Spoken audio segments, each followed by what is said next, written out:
When I was a boy, I always wanted to go fishing in northern Ontario. I grew up in north central Pennsylvania, and I wanted to go to northern Ontario because there you could catch big fish like my uncles did every summer.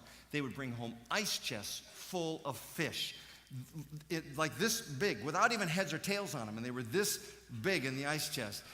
But we couldn't catch those in the little streams around our place, and there weren't any lakes there. So when I was 9, my dad said, "Bobby, I think this is going to be our summer." And sure enough, it was. And we went on a week-long fishing trip. We were 3 days into 7 days on the trip. None of us had even gotten a nibble. So disappointing. Well, except for my one uncle who caught a beaver. But that was... And it was surprisingly bland tasting.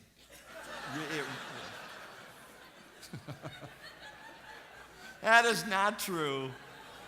It was quite good. My dad said to my uncles, "You guys, I'm going to take Bobby tomorrow. We're going to go by ourselves. We're not having any luck here together. So I'm just going to take Bobby over to Stinky Bay." It was actually a lake. It wasn't a bay, but it was a lake called Stinky Bay. And we had to leave before sunrise, which we did, under the stars, and a little putting on our boat, and we had to portage a couple times. At sunrise, we got to the lake. We were the only fishermen there.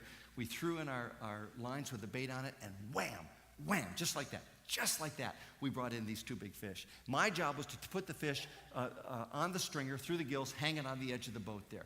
And every time we would throw it in, wham, wham, another big fish. It was so much fun. Big fish. It was so much fun.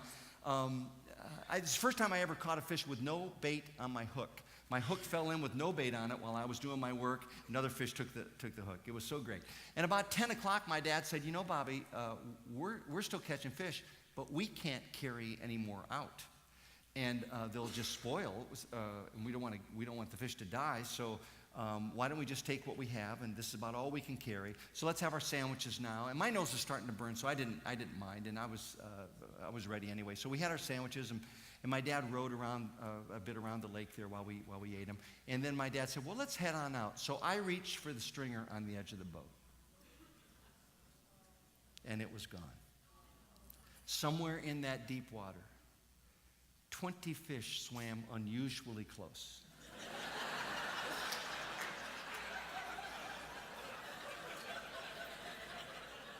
And my heart was just broken, and I prayed, "Oh God, please, could you help us get those fish? And if you do, so we can show my uncles, and if you do, I'll give you my allowance."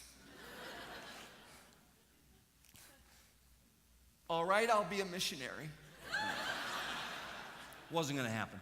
So my dad starts rowing in. I threw in my bobber one more time, thinking maybe a miracle muskie would make up for the loss, but it no way. Instead, my bobber got hung up on some lily pads, and I couldn't get it off, and my rod was bending over, so my dad had to row back.